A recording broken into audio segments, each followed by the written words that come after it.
Thanks for hanging out with me here on my channel. And I have a different type of tutorial today because what do you do when life hands you lemons? You make art. So I totally fell, reefed my shoulder. So I didn't want to not do a tutorial or not do a video of some kind. So here we are with a painting that I don't love. Never really did love this painting. It's mildly successful, but it's never quite made it, in my opinion. So, plus it didn't sell, and these are not the colors that exist in my house. So I am going to use this as my underpainting today. And I'm going to paint completely with my left hand, which, you know, the poor thing doesn't really know what it's doing. So I don't really need to wear this all the time, but the reason I'm wearing it right now is because it will remind me not to use my right arm. Because the thing is, I could use my arm like a Tyrannosaurus Rex, like this. I can move it like this, as long as my shoulder or my elbow stays against my side. But if I raise my arm, it really hurts. So I don't want to do that. And so if leaving this on just kind of makes it so that I remember not to do that. So anyway, let's go on to the tutorial. I will kind of talk you through my process. So sometimes you have a painting that you don't love, and it's expensive to keep buying new clean canvases when you don't sell every piece of art you make. So you get tired of storing them, and you know, if you don't love them, might as well not. So I'm actually going to, there's already some texture on here, but I'd kind of like to really texture this middle area. I might not keep it as a completely straight line because it kind of cuts the canvas in half, which to me is one of the reasons this is not as effective as a painting. But I'm going to use what you call modeling paste. This is Liquitex modeling paste. But if you want to use drywall putty, that actually works too. Okay, so I don't like even holding this with my right hand. So this is going to be a little awkward. And this is basically just to show you I have a sense of humor. And we're just going to muddle through this. So I do challenge you though. I do challenge you. All you guys out there that have done some art and consider yourself sort of an artist or a hobbyist as an artist, and you want to try something fun, try creating with your wrong hand. I don't think I've ever done a painting with my wrong hand entirely. I have done paintings with both hands, where I had a brush in both hands, and I was just going for it. When you do abstract, it's a little easier. You're going to notice I'm not going to try and paint something realistic, because with this hand, that would just look weird. So this is going to be an experience. I'm already noticing it's really hard to get it out of the thing. Right now I'm just putting a bunch on, and again, like I say, I'm not going to make it a complete straight line.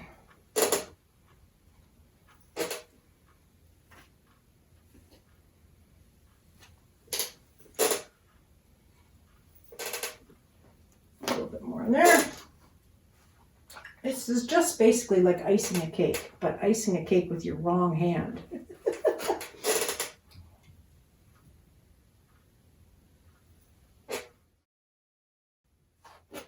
Okay, that's kind of an interesting sort of trajectory, if you will.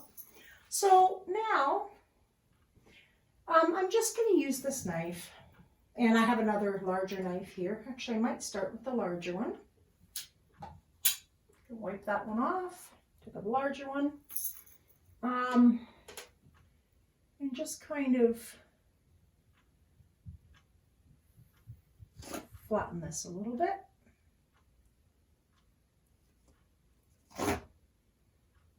Now the under texture that was on the old painting will influence. And I'm not pushing too hard. If you push hard, you get less texture because it's just going to spread it. This way, I'm just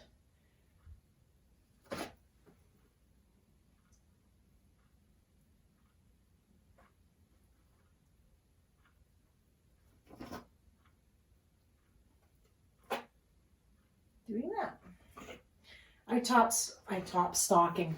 stocking when I'm painting. What does that mean? Oh, no. Okay, I stop talking sometimes when I paint, which is one of the reasons sometimes I prefer doing time lapses, because it's hard for me to paint and talk at the same time. I mean, I used to teach in restaurants and bars and I did it all the time, but those were really simple, more realistic, but very easy to paint paintings. So I didn't have to like go in the zone. But when I'm creating, I tend to go in like my flow and lose myself a little bit. Because remember, I always tell you the magic happens when you let go. Well, when I let go and just get in the zone, I usually am not talking, because talking's more left brain and this is right brain stuff. One of the things that I think about a lot when I'm painting is getting areas of contrast, and that doesn't always mean color. In this case, I want to contrast texture with smooth. So my focal point, I want to have a ton of texture and kind of make it a bit random. I'm using my left arm. This isn't working really well. Come on, there we go. So I'm kind of making cuts almost in the paste. Then I'm going to very lightly drag across, down. Oh, I want to use my right hand. Don't mind me. I want to do some carving in.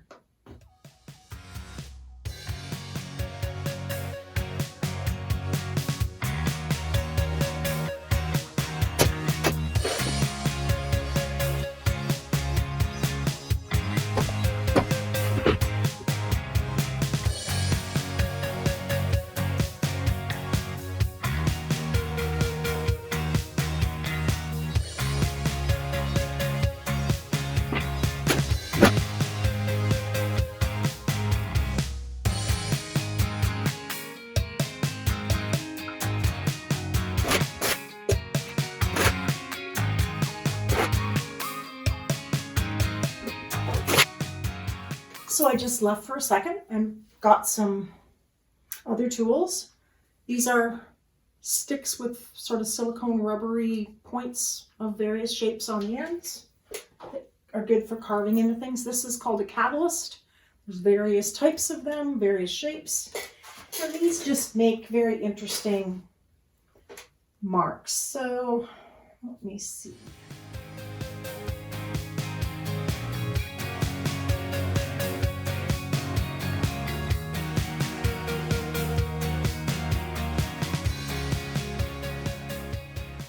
This just point. I mean, you can use the wrong end of a paintbrush even to get a pointy edge.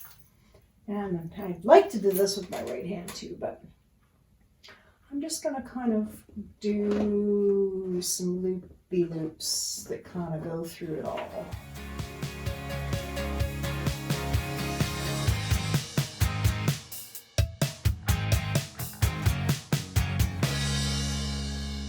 That is the first step. That's going to have to dry for, may even be overnight. Right now for me it's about 8 o'clock at night. So I don't think it's going to be dry much before midnight with the thickness of the modeling paste there. And then I have some cool techniques to show you. All right. I know that you didn't go anywhere, but I did, and I'm back. I gave this about 4 hours to dry. So it's kind of crusty and sort of dry. So now we get to play, and we can make it anything we want. I also got myself a glass of wine, had a few sips. You know, sometimes that helps the paint flow. Just saying. Okay, don't want to knock it over. So I don't really have a plan, other than I'm just going to use my colors that I like. I'm going to just go from darks to lights because I want the darks in the deepest crevices of my texture. And I'm going to need my trusty water spray bottle, I should say. So because I'm going dark to light, I'm going to pick my favorite dark color. You've probably seen me use this before. It's called Payne's Gray. And Payne''S gray. Just realized I don't have an apron on. it's going to be a while before anyone has to see any of my clothing, so I could get paint on all of it and it would be okay. But I'll try not to. All right. And I don't have everything handy, but here's my trusty, just a big fat round brush. So I'm just going to get some Payne's Gray on the end of that. And I'm going to work that in, just kind of in some of these areas. Wow, it's really awkward doing this with the wrong hand. It really is. But I'm going to show you something magic in a second that you're going to be really impressed by. I'm going to take my spray bottle. I think I can manage that with my right arm. Spray the paint just with water, and it can drip if it wants. And then it goes in those crevices just so much easier.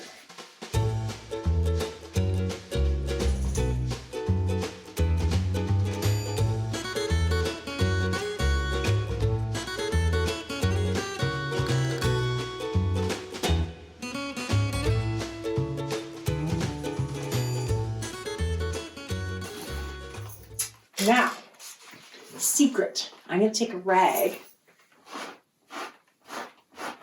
and I'm going to wipe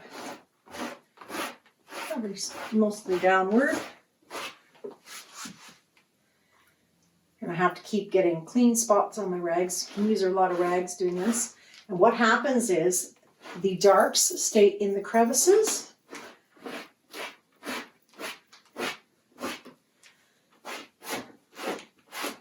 But it wipes off of the hills. So the valleys, I got lots of rags. This was an old house goat years ago. Yeah, it seems darker on this side. I don't want it that on the surface. So I'm just going to water that down a little bit more because I don't mind drips. There we go. Paint has to be wet to get a lot of that pigment wiped off.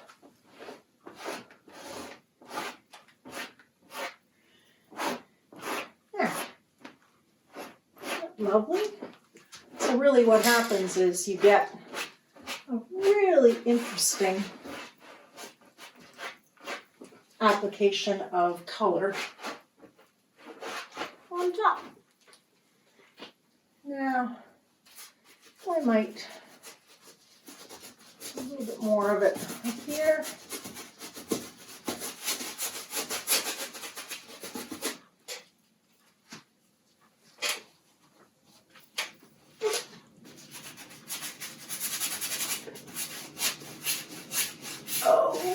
Hand is so useless.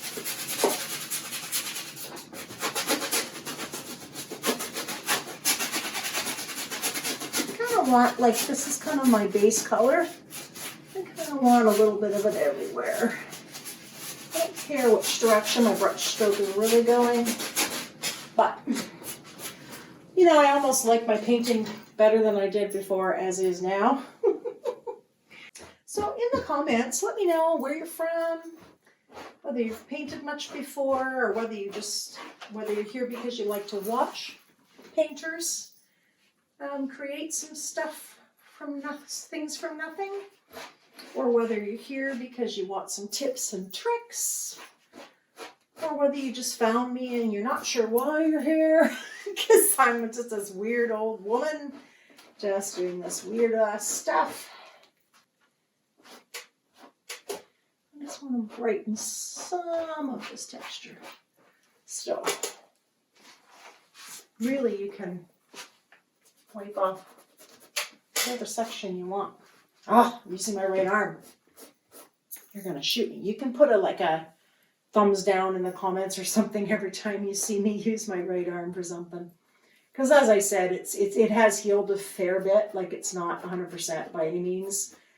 Especially if I were at an easel standing and I was going, like, you know, all over the place, it would be hurting.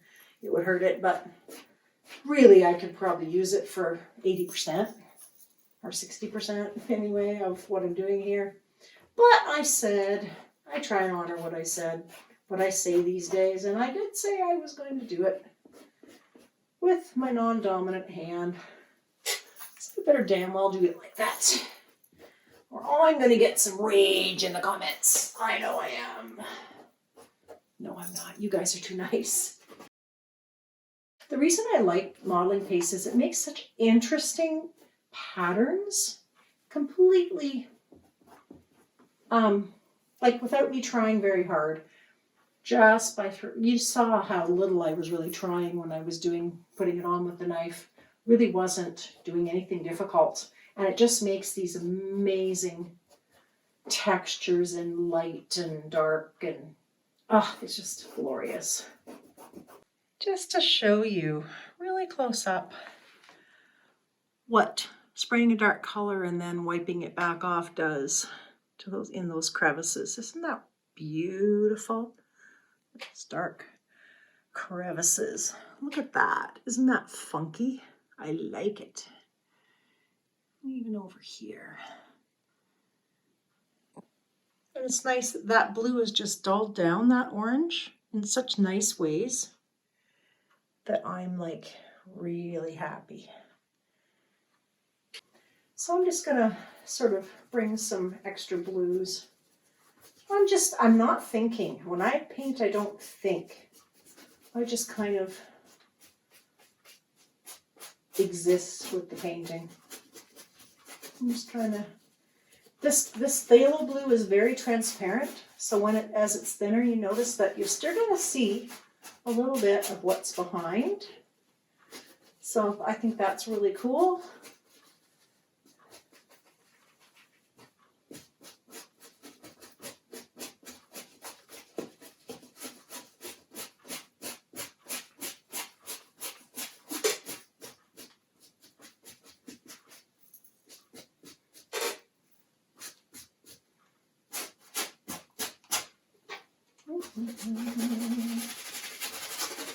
I'm kind of a weird painter in the sense that I don't like hard lines and hard edges. Once in a while, there are exceptions to that, but typically I kind of like when things blend a little bit. Now I'm not going to put blue everywhere. I'm going to pick my drama spots for this beautiful blue. And you notice whenever it goes on top of the orange, it turns into this like muted sort of gray color. I like that because that bright orange was driving me crazy, and blue and orange, if you don't know, are complementary colors. So when they go on top of each other, they kind of cancel each other out in a sense. So they kind of do like a muddy, like a brown gray-ish tone. And I like that. I like the brown grays. A lot. Now I got some turquoise, phthalo turquoise. I don't know why the word phthalo makes colors amazing, but it does. It's spelled really weird. It's P-H-T-H-A-L-O. Phthalo. But just pretend the PH is all silent and just say phthalo, and you'll have it pretty close. But phthalo. Phthalo. Anyways, I just like phthalo blue. As you can see, it's just brilliant and bright and beautiful. Phthalo turquoise, you'll see in a minute, it is also to die for. Now, of course, it's going to have blues and oranges to sit on top of. Here's my phthalo. Now, remember, I am working with my left hand, so, you know, if this is weird, that's okay. But yeah, isn't that like phthalo turquoise is just glorious. It's just beautiful. And then I can blend it into that blue and just get a nice blend. As I told you, I'm not a big orange fan, so this is really making me happy because it's getting rid of the huge oranges that I don't love. They're going to peek through here and there, which I also do love. Like, I don't mind a little bit of orange. A little bit of orange is fun.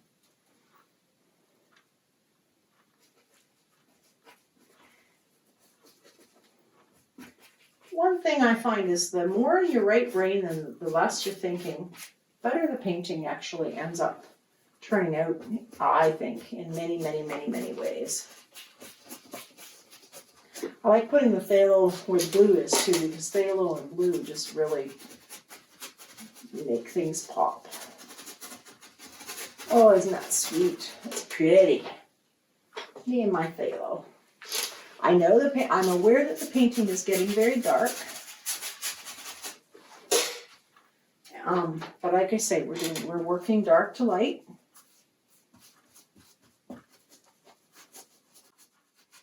Because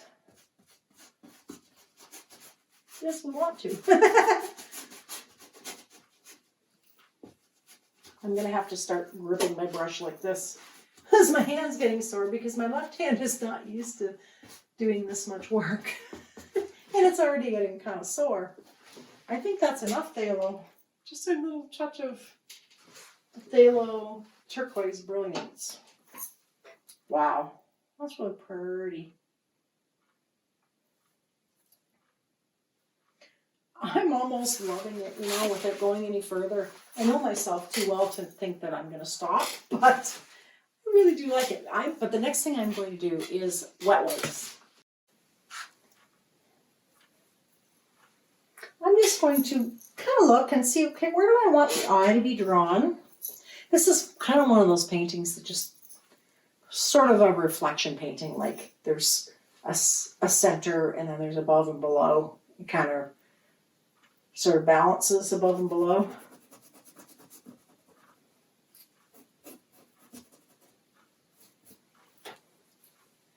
But it's a little struggle reclaiming some of the white.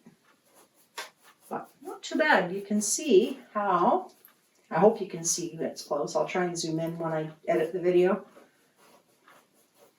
But it can really pull off some of that paint. Just wherever you want a little bit of a pop of light color, you can just make it happen. Oops, get back here.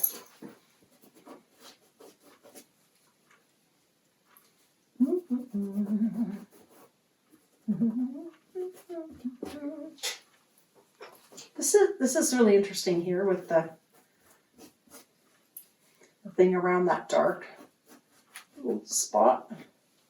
That's really cool. Now that I just was conscious to create the contrast between that dark spot and the light spot around it. Very, very cool.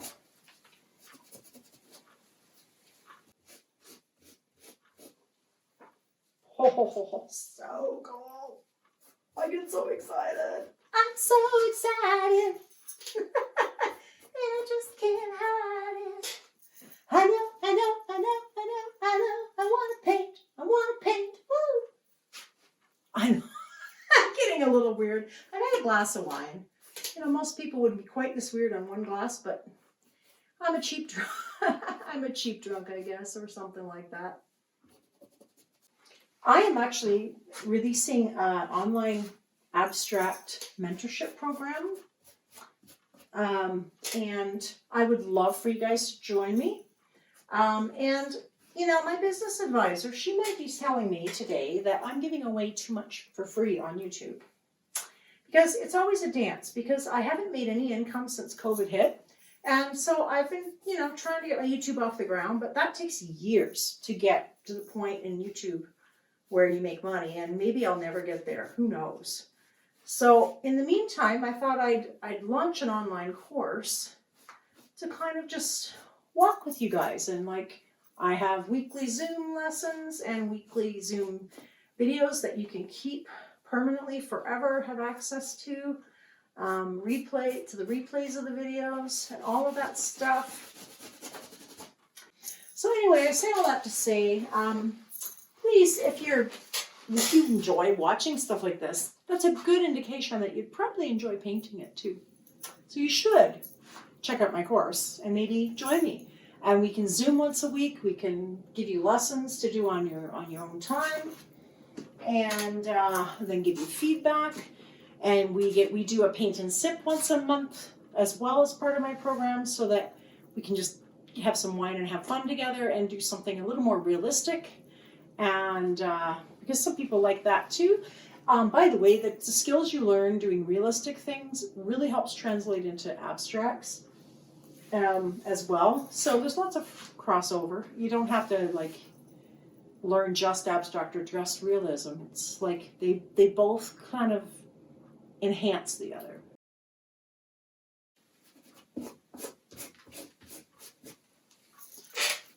Right hand's coming out. The darn right hand just won't stay away. You're gonna have to give me a virtual slap. Virtual slap time. Don't give me a thumbs down in this video. Thumbs up would be better. Okay. Getting to the point where I think I've probably done almost enough of this, what I would call distressing. It's very distressing to do this. So now let's see. I'm going to try some Quinacridone Magenta. Do you notice how paint manufacturers like to make you tongue-tied? Like first they hit us with phthalo, where the pH is silent, and then you just say the TH. So it's a word with PH, just makes no sense. And then they hit you with quinacridone, which is hard to say with even just one glass of wine. Quinacridone, magenta. But there's something about any color that has the word quinacridone is prettier than the colors that don't. Left hand wonderment here.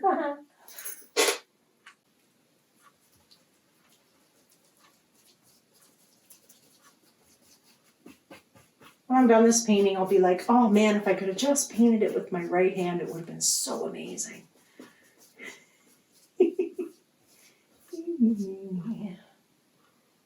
And you wouldn't think that pink would work with these color scheme, but somehow it does. It just like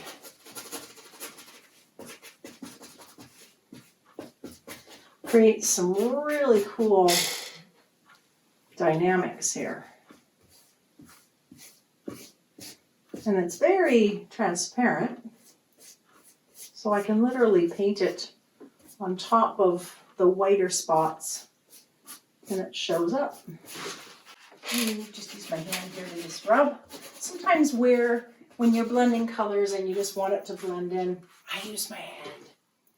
Sometimes it's just quicker than using other implements. Now, I'm just looking to make sure that this is balanced. So I want some pink over here. Actually, part of me is like frustrated with the left arm, but part of me is actually amazed that I can do this at all with my left hand. So, you know, which is it? I don't know. This is just creating, wherever this goes over top of blue, you'll get a little purpley. Wherever it goes over top of orange, you'll just get more of a corally orange, which is really pretty.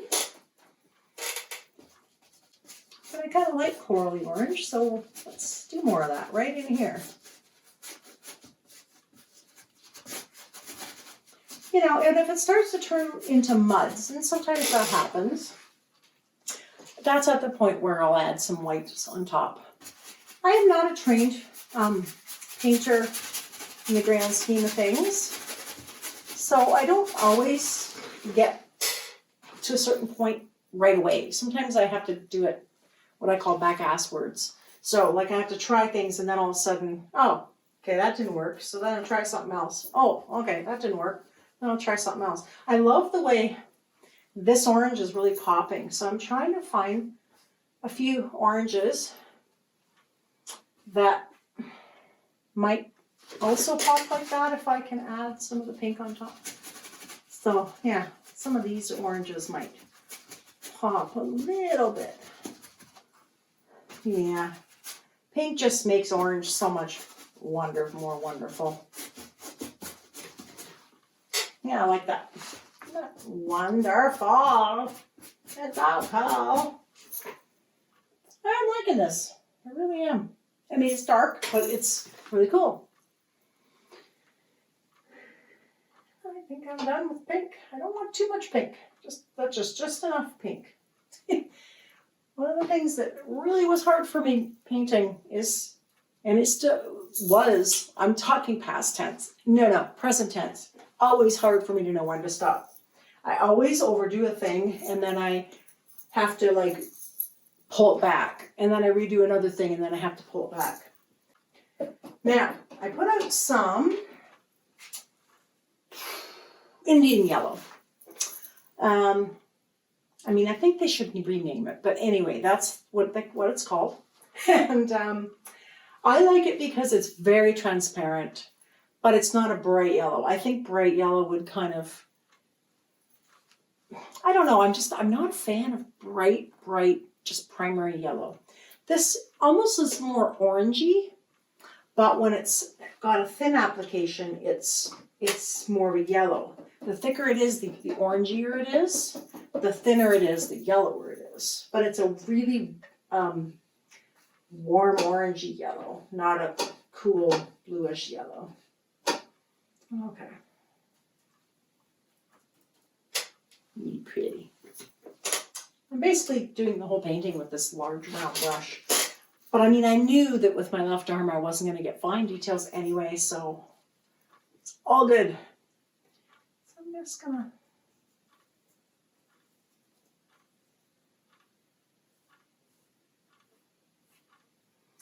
use it to kind of just sort of pull some of those high edges. Gonna get some greens accidentally on purpose. Take my smaller brush here, drag it on the side of my water bucket because I don't want it drippy. Squeeze a little bit more water, just so it's okay. I'm not overloading the white, just putting a little white on the ends of that brush. Left hand is not going to be happy. But I'm just going to almost drag it parallel and just, this is where you just kind of have to decide where you want a little bit of augmentation. But look how if you just very slightly drag across, sort of parallel to the painting, kind of along the edge, it just hits those mountains. And isn't that fun?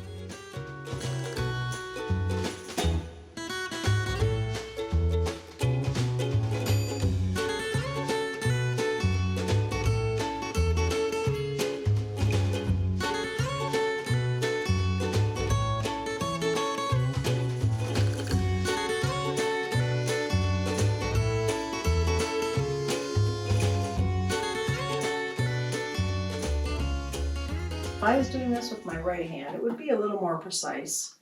But that's okay, it doesn't have to be that precise to be really cool, right? And I'm not really telling you that, I'm telling me that. Because my perfectionist is like trying to talk to me right now, and I'm trying to just tell her to be quiet, because we're just playing with our non-dominant hand, and it does not have to be exactly what I need it to be.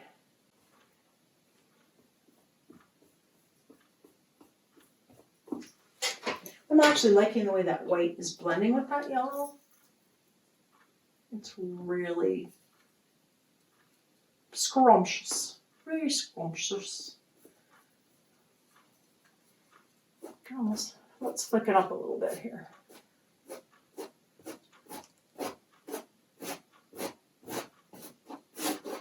Now there's less paint on my brush, so I'm able to just kind of like do this to lighten, and there's very little paint, so it's just very subtly lightening some of these, what used to be the leaves on those trees in the underpainting. And I'm still going up and down because most of the painting kind of has an up and down vibe. Nice. I think I picked the right kind of painting to do with my non-dominant hand, man. Because you really can't mess this up. Texture just makes it look cool no matter what you do. Because the texture just killed it. I mean, in a good way. I knocked it out of the park. I killed it. Not killed it as in death.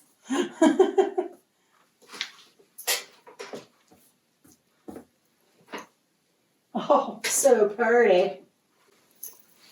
I'm actually really liking this painting, even though it's... Well, it might be a little too much white, but let's see what happens. My hand is just not as steady as I would like it to be.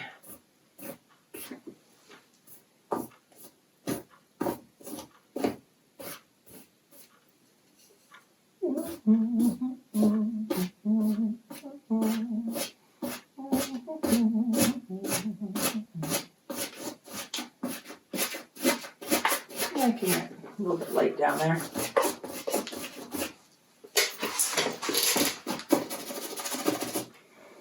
Nice. Now what I often do is I go dark to light, and then I often have to go back to reclaim a few of the really dark spots as well at the very end of my painting. Because there's this back and forth, but sometimes the back and forth just keeps going. Let's say it that way.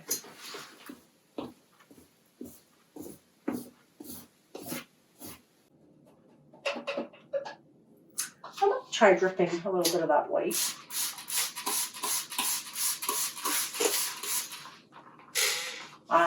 That's good. That white and yellow really needs to drip. Just kind of mixed a bit of an aqua. Because I'm feeling like entirely the painting is a little dark. So I'm just going to like float some of this up here in some of the areas.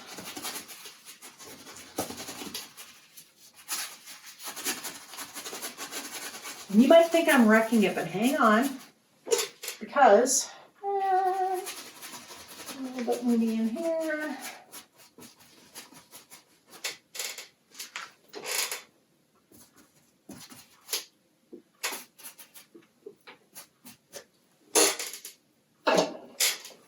Hang on.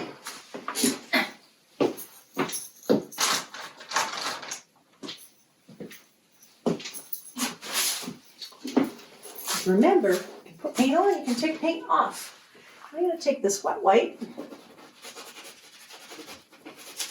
and kind of scuffle that in, kind of blend and mix, and pull it back off a little bit, just so that. And so see it just how it just lightens the background, but it doesn't change it as much as one might think, because you can still pull it back off. Cool. Pull it back off majorly wherever you want to.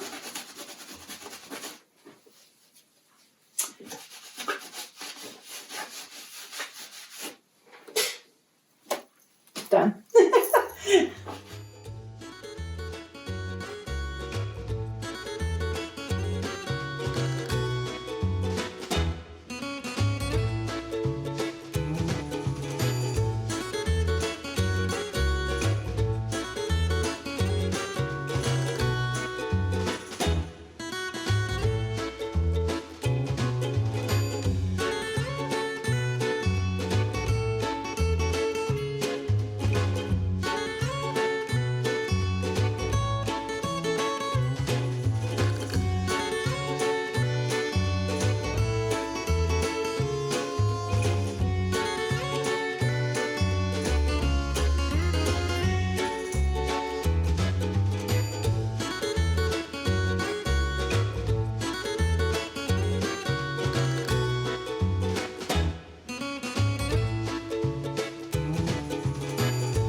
So I can't go any farther because I would